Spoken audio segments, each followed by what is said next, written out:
I used to think love was mostly logistics. You pick a city, you pick a lease, you buy the good skillet once and stop arguing about eggs. I didn't think you could mistake a heist for a marriage until I watched my own life get turned into a stack of exhibits for someone else's happily ever after filing. I'm Daniel, 36. I run ops for a logistics startup in Chicago, which basically means if a truck is late somewhere in Indiana, my phone gets to learn new cuss words. We're in West Loop, near a coffee place that charges extra for the pleasure of being seen waiting. I met Maya on a rainy Thursday under the blue line. She was carrying a violin case and wearing a red coat like she had invented the color. She asked me, in an accent that made the whole platform lean closer, if the train stopped at Clark Lake or if she was on the wrong one. I said yes and offered to walk her to the transfer. She laughed and said, "You're very American about directions," and then told me she'd moved here 2 months ago on a work visa to play with a chamber ensemble that mostly did weddings and donor galas. We built a life fast because that is how cities dare you to do it. Foo! On Tuesdays, movies where the score made her whisper, "They're doing too much." My kitchen learned how to host someone's hands besides mine. She taught me to hear what a room sounds like when violinists tune. I taught her the Midwestern art of pretending the weather isn't a personal attack. 6 months in, the visa clock started ticking in conversations the way a squeaky belt starts ticking in a car. Her ensemble lost its sponsor. COVID had chewed up the freelance scene before we met and spit it back out meaner. She had a letter from an immigration lawyer named Victor who said he could restructure her status if she found stability. She folded the letter into fourths and stared at it like a fortune cookie that might also be a grenade. "I don't want math," she said one night, curled into my side on the couch. "I want to play and buy oranges and learn to like baseball because you've decided it's a metaphor. I don't want to play Visa chess." "We could get married," I said, and the sentence came out of me like it already belonged to the room. We talked around it. My sister had asked when I was going to stop practicing adulthood and actually do it. Maya's eyebrows did that dance where one goes up as if interrogating the other. "You're sure?" she asked. "You don't rescue people, Daniel." "I pick people," I said. "I'm picking you." We did City Hall in January with wet boots and 2 friends for witnesses and a lunch after at Lula that made my mother cry when she saw the photos because the cake looked like love, even if it didn't taste like hers. Maya wore the red coat and a smile like it had been tuned. I wore the suit I own for funerals and days that need gravity. We took a cab to Victor's office 2 weeks later with a folder full of photos and joint account paperwork and the kind of nervous optimism you can build a religion on if you're careless. Victor looked like a person who has learned to wear kindness the way other men wear ties. He had a wall of frames and a printer that sounded expensive. "Marriage-based adjustment is straightforward when people are who they say they are," he said. "You'll compile evidence, you'll attend an interview, someone will look at your story and decide it's real. Be prepared to be offended by how intimate it gets." He smiled like intimacy had never offended him in his life. "You'll need affidavits from friends, joint bills, lease, joint insurance if possible, photos with family. The usual." We did the usual with a vengeance. My sister wrote an affidavit that sounded like a sitcom pitch. She included the detail about Maya hating my favorite hoodie because it shed and therefore attacked her instrument. Our landlord rolled his eyes but added her to the lease. We put her on my health plan. I loved that, the practical tenderness of it. My HR portal asked, "Relationship to dependent," and I clicked "spouse" and felt something old and scared in me unclench. The first odd thing I didn't recognize as an odd thing because I was busy being in love and feeling useful. Maya started collecting paperwork with professional zeal, not romantic energy. She set up a shared Google Drive and labeled folders like a paralegal: utilities, lease, photos, mail, affidavits, tax. She made a spreadsheet of touch points, places where our names needed to co-appear, and she built a cadence. "Tuesday we call the bank for the credit card," she'd say, sliding a coffee across the table like a bribe to the universe. "Thursday we do pictures with your parents." She made me take photos holding a rental receipt because the officer needs to see you live a life that can be boring. I laughed and kissed the top of her head and let her pose me with our garbage can. Victor had us do a mock interview where he asked me how we met, which side of the bed Maya sleeps on, what brand of shampoo she uses, whether she snores, what her favorite breakfast is, who does laundry. It felt ridiculous, and it also felt like a test I badly wanted to ace. Maya answered with ease. She knew the silly facts, that I fold towels wrong, that I refuse to buy fake maple syrup, that I call my sister Sunday evenings at 7 if she hasn't called me first. Victor nodded and made notes and after said, "You'd be surprised how many couples forget the easy things under fluorescent lights." The second odd thing, Victor started texting Maya. At first, it made sense.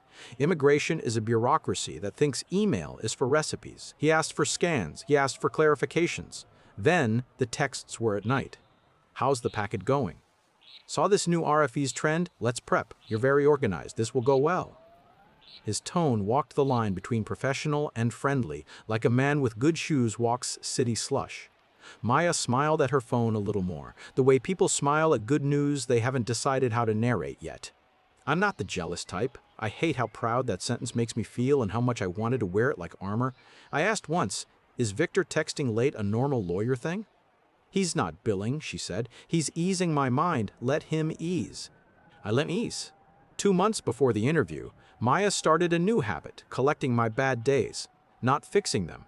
If I came home exhausted and slammed a drawer too hard and said something like, "I swear, if we don't hire a second shift manager, I'm going to spontaneously become a solution," she would study me the way she studies sheet music. "Tell me more," she'd say, gentle. "What makes you feel trapped at work?"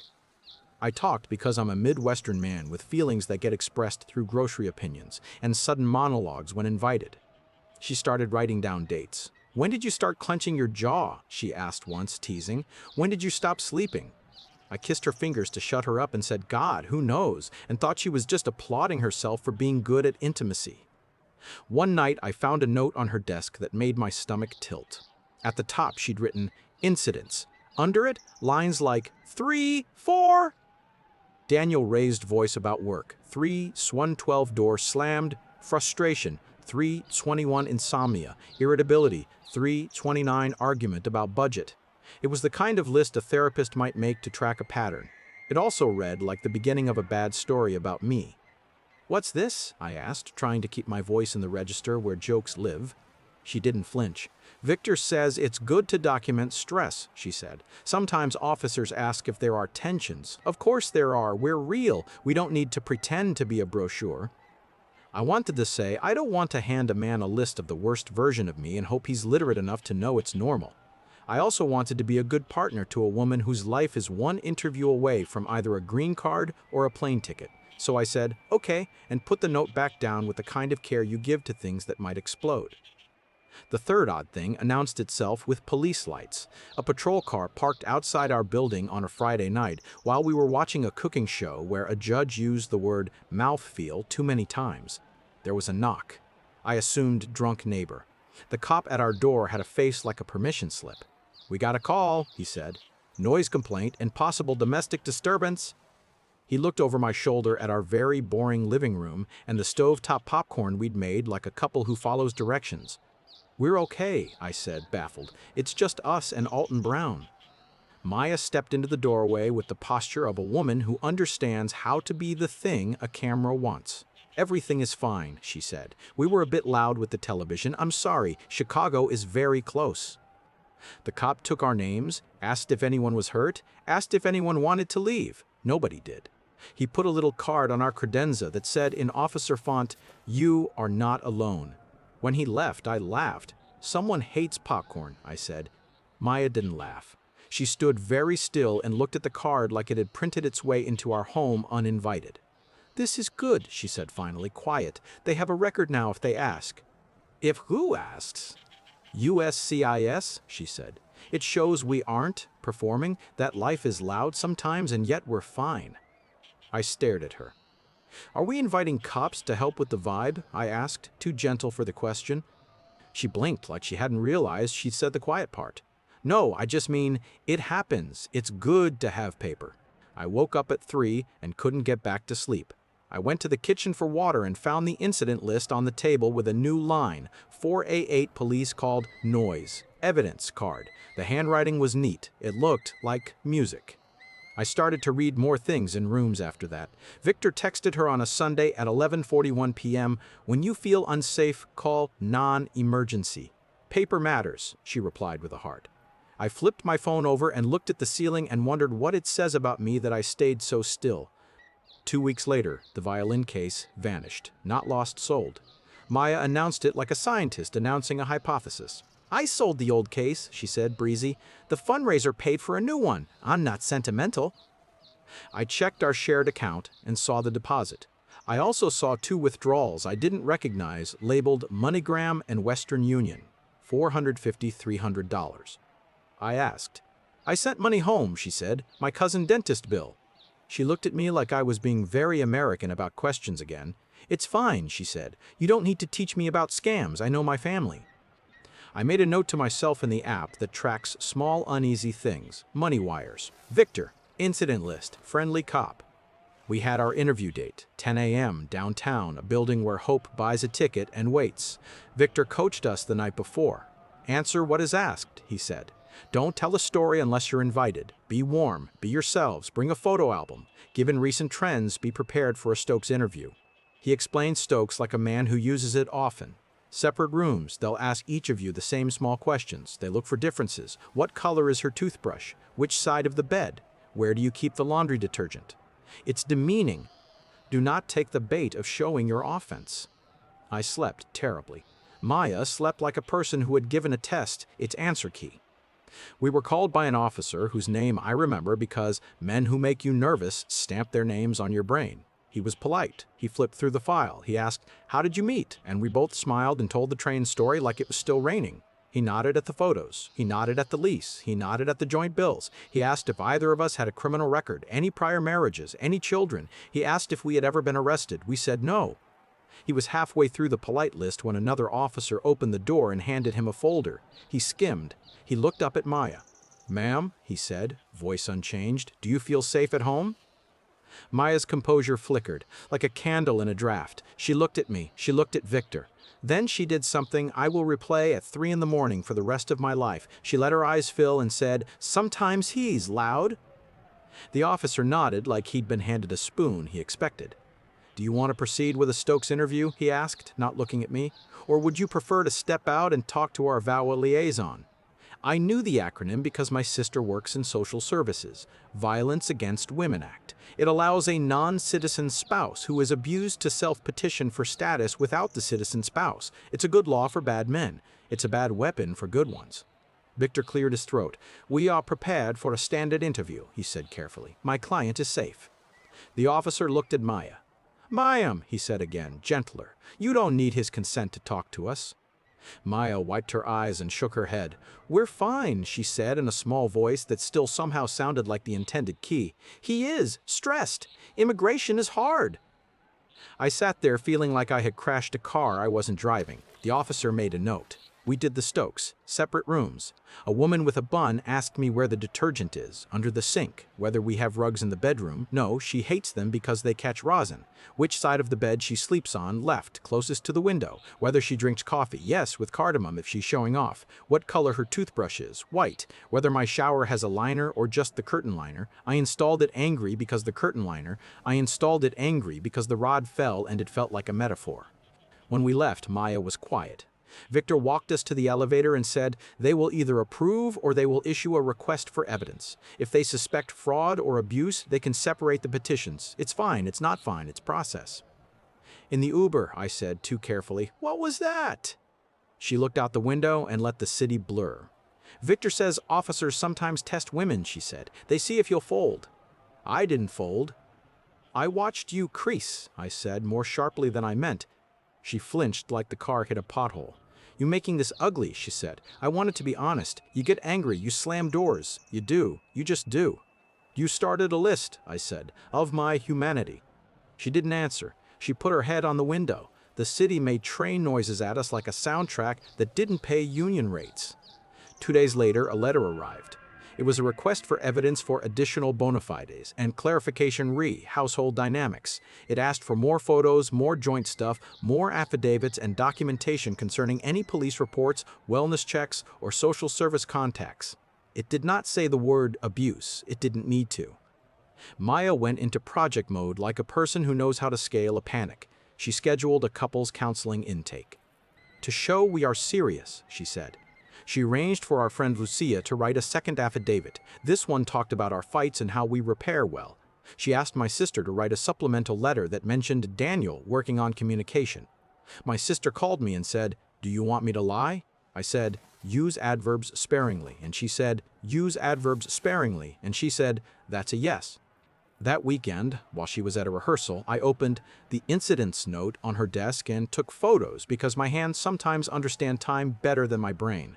Then I did a thing I hated myself for doing and also would do again. I used her laptop while she was out, not to snoop, to copy the Google Drive in case later needed it.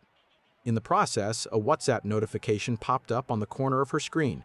Victor, remember, if you ever feel unsafe, text me. I will handle the filing. Don't let his citizenship bully you. Then another, Victor, also bring the incident list Monday. The officer will want dates. My heart did a slow, stupid thing. It didn't race, it sank. I clicked WhatsApp like a man tapping a plate he knows is hot. The chat was professional on the surface. It had long paragraphs about process. It also had a subtext that made me feel like I had missed a room being built inside my life. Reminders to contemporaneously document, suggestions to seek a wellness check when he is escalated, a link to a domestic violence resources page, and 2 weeks earlier, a photo from Maya to Victor of the cop card that had landed on our credenza. He had replied with a thumbs up and good. I didn't see anything sexual. No hearts, no late night, miss your face, no hotel confirmations. What I saw was worse for a man like me, a strategy. When she came home, I was washing dishes like they had done something wrong. She kissed my neck, then paused in that way people do when the air is different. What? She said. Are you building a VAWA case? I asked, and the sentence felt like pushing a piano alone. Her face did 3 things in a second: shock, calculation, performance. She chose performance. That's cruel, she said. You're cruel. I want us to be safe. I want us to be approved. Victor says sometimes officers look for signs that women are silenced, and I don't want to be silent. Victor also says, call the cops when the TV is loud, I said. Victor says, write down when I'm tired. Victor says, stack paper until you're ready to not need me. She set the grocery bag down too hard, and a lemon rolled across the counter like a period at the end of a sentence I didn't finish. If I wanted to not need you, she said, low, I would not have married you. If you wanted to need me, I said, lower, you would not be practicing how to leave. We didn't talk for the rest of the night. She slept on the couch. I sat in the dark kitchen with the incident list in my lap and thought about what it means to be a man who believes in paper, in a house where paper is being taught new tricks. On Monday, Maya went to counseling. I went to my sister's and held my nephew and let his small hand flatten my shirt in a way that convinced me I could still be made honest by touch. My sister said, do you want to come back here in 6 months and tell me you ignored the part where she showed you the knife? I said, she's not a villain. My sister said, you don't have to be a villain to use a knife. On Wednesday, a package arrived addressed to Maya from a firm I didn't recognize. She put it under the bed like people put photos of high school hair. While she was in the shower, I took it out. Inside, a brochure titled, Your Rights Under VAWA, a checklist, and a template declaration with blanks like, Mad Libs, my spouse Daniel, has exhibited the following abusive behaviors. He has isolated me by, he has controlled finances by, he has threatened me by, he has threatened me by, he has threatened me by. There was also a second sheet.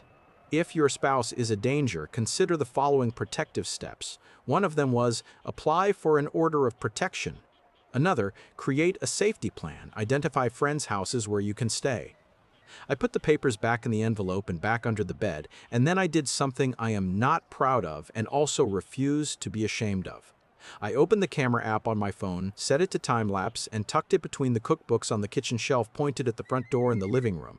Not because I wanted to catch her in a lie, because if a wellness check turned into an arrest, because I refused to answer a question loudly enough, I wanted the room to have a memory not filtered through anyone else's story. That night, she asked me if I'd be home Friday or if I had drinks with the team. I said I had a one-on-one late and might be home after 6. She nodded like a plan had clicked. She left her phone face down for the first time since we moved in. Friday at 40:40, she texted, can you pick up wine? I'm making stew. I said sure. At 5005, I got a second text. Never mind on stew. I'm not hungry. Just come home. That was odd. Maya cooks when she needs to calm down. I started to type how about ramen and stopped because I didn't want to leave anything in ink with a timestamp that could be turned into intent. When I walked in at 5042, the apartment was staged like it wanted to be an anecdote. The coffee table was on its side. A picture frame lay face down on the rug. The corner of a cushion had been unzipped so stuffing bulged like a fake wound. Maya sat on the floor, palms flat, breathing like she'd practiced hyperventilating. There was a small purple shadow on her forearm that wasn't there yesterday and could have been from a cabinet, a post, a bottle. "What happened?" I asked, careful, like the room was a witness wearing a wire. She looked at me like a person playing a role and forgetting her lines. "You were late," she said. "You were angry." "I wasn't here," I said. What is this?" She stared at me and at the door and at her phone. Then a knock, polite, then official. "Chicago Police," a voice said. Same cadence as last time, different timbre. She held my eyes for a beat like she was choosing between doors, then stood and smoothed her shirt and wiped at cheeks that had no tears yet. I felt my phone in my pocket humming with the time-lapse notification like a heart I'd outsourced. When I opened the door, a female officer stood there with a clipboard and a look that could have been concern or training. "We got a call," she said. "Neighbor heard yelling. Everything okay?" Maya stepped forward, smaller than the room remembered. "He threw the table," she said, voice flat. Not loud, not crying, just declarative in a way that sounded like a statement she'd practiced not to qualify. "He's been escalating." The officer's eyes flicked to me. There are moments when a life flips a coin. This was one. I could argue, I could righteous. I could say, I have a recording like a man who thinks his phone can baptize him. Or I could do the one thing my sister would tell me to do if she were standing here holding her baby like a lit fuse. I could not turn this into a physics demonstration. "I'd like to show you something," I said to the officer, keeping my voice in the register that works for tired managers and men who don't want handcuffs. "It will take 10 seconds to set up. It's a time lapse of the past 2 hours. If it shows me flipping a table, I will get in your car." The officer blinked. "That's oddly specific." "I run ops," I said. "I prefer nouns to adjectives." She looked at Maya. "Mom," she said soft, "you okay with him showing me?" Maya hesitated, then nodded because saying no would be suspicious, and this was not the version of the story she wanted to tell. I played the clip. It was boring for 90 seconds because time-lapse does that, makes nothing feel like art. Then it showed Maya moving the coffee table by herself with the care you give to things you plan to photograph. It showed her opening the cushion and pulling out a fist of stuffing like a magician extracting doves. It showed her sitting on the floor, looking at the door, practicing breathing. It showed the room stay quiet except for our plant trying to decide if this was its last day. The officer watched. Her mouth did that tiny tilt people do when they see a magic trick they didn't buy a ticket for. "Okay," she said, neutral. "Okay." Maya closed her eyes. For half a second, everything paused, the way orchestras pause before the down bow. Then she opened them and chose a different piece of music. "He scares me," she said softly, and I felt a version of myself step into a space he hadn't earned. Even when he doesn't do things, he can be very big. "I'm 6 feet," I said to the air, "because humor is a habit I'm trying to break." The officer nodded again, bureaucratic compassion. "We're going to separate you tonight," she said, "just to let things cool. Sir, can you go to a friend's? Ma'am, you can stay here. If either of you needs a protective order, the courthouse is open Monday." I nodded. "I can go to my sister's." I started packing a bag. Maya watched, arms wrapped around her ribs like they were the only arms she trusted. As I zipped the bag, a text appeared from an unknown number. "We can file Monday. Don't let him bully." V. It was Victor. Of course it was. Not to my phone, hers. She had left her phone on the armrest. The preview lit the room. Maya saw me see it. Her chin lifted in defiance and in something that looked like relief. "I will be safe," she said, and for the first time I believed her sentence had nothing to do with the part of me that loved her. I left with my bag and the time-lapse copied to 3 places, and the feeling you get when a bridge you've been driving on every day turns out to be 2 planks and hope. On my sister's couch, under a blanket that smells like goldfish and detergent, I wrote down everything I could remember from the past month in bullet points, because bullets are how I stop my heart from shooting itself in the foot. Saturday morning, I called a lawyer who doesn't smile in photos. Family and immigration crossover. He listened and then said the sentence that made the world rearrange into a different blueprint. Your wife may be preparing a VAWA self-petition based on fabricated abuse to separate her case from yours. Do not confront, do not text, do not go home alone. Do document. We will respond with facts and with a petition for exclusive possession of the apartment pending adjudication. Also, email USCIS through counsel noting your willingness to participate and providing evidence of fabrication. You're not trying to torpedo her status, you're trying to remove yourself from the lie. What happens to her? I asked, hating that I still cared and proud that I did. What happens to her is the government's problem, he said. What happens to you is mine, for now. He told me to pull our bank records, our camera clips, the cop car, the incident list photos, the WhatsApp screenshots with Victor's good. He told me to stop acting like a husband and start acting like a witness. He told me not to become a headline by losing my temper. At noon, my phone buzzed with an email from Victor to both of us.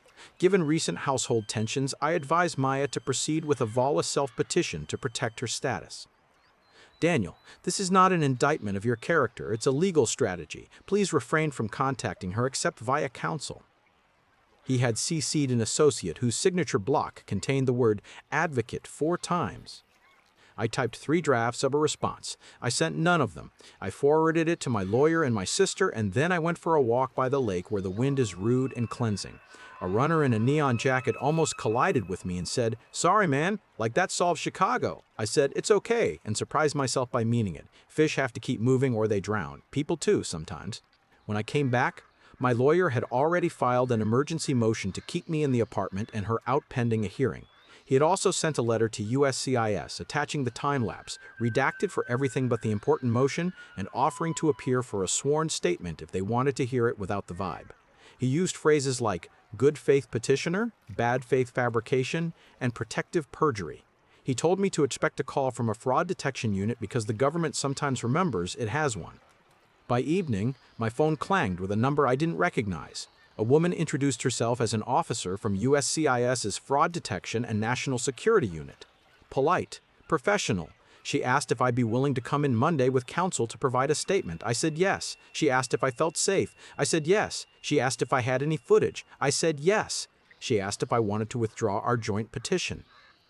I looked at the ceiling of my sister's living room where a glow-in-the-dark star from my nephew's pack adhered itself over the couch and said, "I don't want to lie on paper. If they can decouple her case from mine without me signing up to be her villain, do it. If not, withdraw." She said, "Understood," like a word that has a job. I slept a weird sleep that night, the kind where your brain runs rehearsals and fails to stick the ending. In the morning, I woke up into a version of my life I didn't recognize and also felt designed for. Lists, evidence, talking like a person who has learned how to keep adjectives out of rooms where nouns will do. The last text I got from Maya before we went full counsel was at 7,001 TAM. I will be okay. I typed and erased 3 responses. Then I put my phone face down and went to make pancakes for my nephew because children have a way of giving the day a verb that is not fight or file. That was the morning I understood this wasn't going to be an argument I could win in a kitchen. This was going to be a performance graded by people who have seen every version of it staged badly. I wasn't going to yell louder. I was going to speak clearer. I wasn't going to catch her in a lie for my satisfaction. I was going to build a record that spoke even if my voice shook. And I was going to learn the difference between loving someone and letting them write my name into a script they sold to a government like a ticket to freedom. The hearing is in 3 days. Victor will be there with his frames and his printer voice. Maya will be there in a blouse that makes judges pity you. I'll be there with a lawyer who doesn't smile and a clip on my phone that shows a coffee table learning to lie. I don't know yet who walks out with the apartment or what kind of story the government decides to buy. I know this. Whatever happens, I am done being inventory in someone else's petition. If you've read this far and you're tempted to tell me I should have seen it under the blue line the first day when she said I was very American about directions, maybe you're right. But I will never apologize for believing that a red coat in the rain might mean something other than paperwork. I still believe that.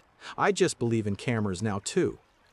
The judge in room 3007 looked like a woman who has seen every version of a bad month turned into emotion. No robe theatrics, just a sharp bob, a legal pad, and the kind of listening that makes you wish you'd edited more. Victor sat with Maya 3 chairs away, spectacles in hand like punctuation. My lawyer, Carp, arranged our pile into a spine. The time-lapse clip on a USB, the cop card, the WhatsApp screenshots, bank statements, the RFE letter, and a simple, boring affidavit that said, "What happened," without adjectives. "Petition for exclusive possession, emergency," the clerk called. We stood. The judge nodded at Carp. "You contend fabrication." "Your Honor, we contend facts," Carp said, voice like sanded wood. He clicked play. 90 seconds of nothing until the coffee table learned to be evidence. The cushion, the handful of stuffing, the rehearsal breathing. The judge's face didn't change, her pen stopped. Victor stood when the clip ended as if it were his cue. "Context, Your Honor," he began. "Velvet. A young immigrant spouse." "Mr. Stoyanov," the judge cut, not unkind, "do not try to sell me a poem about process." He recalibrated.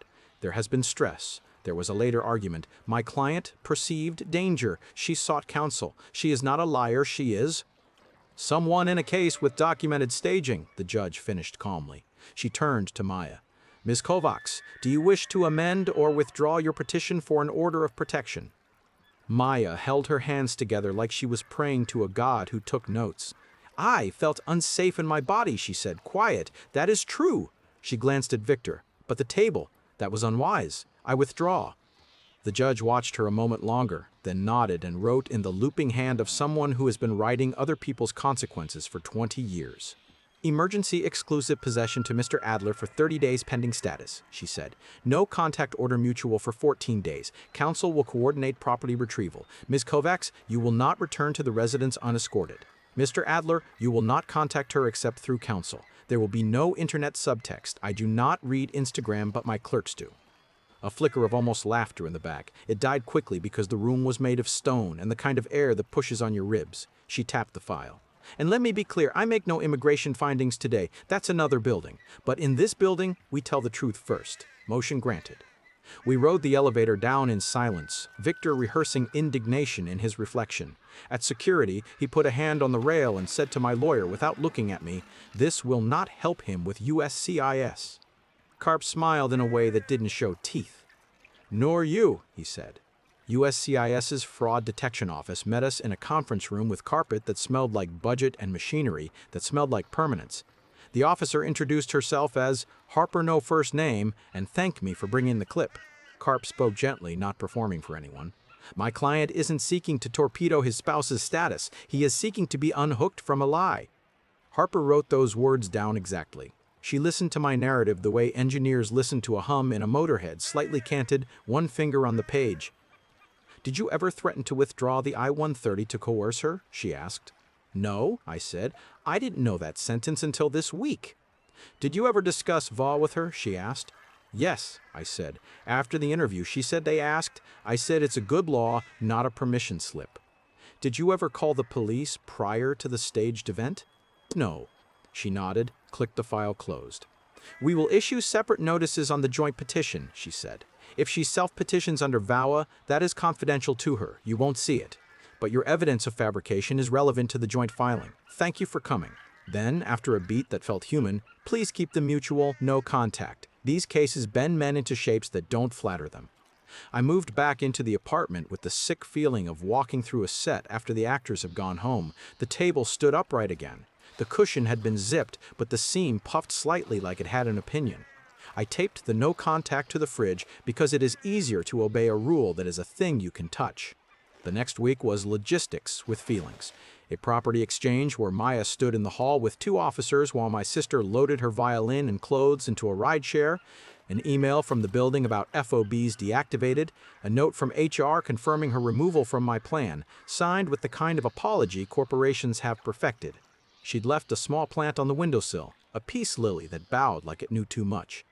I moved it to the bathroom because some things are happier with steam. The RFE deadline ticked closer while Karp and I built a response that said we would not be responding. He attached the time lapse, the withdrawal of her petition for an order of protection, the emergency possession order, the police record that reflected no injuries, no arrest, and a letter that asked USCIS to adjudicate the I-130 on the merits of a marriage that existed until it turned into strategy. He didn't write villain. He didn't write victim.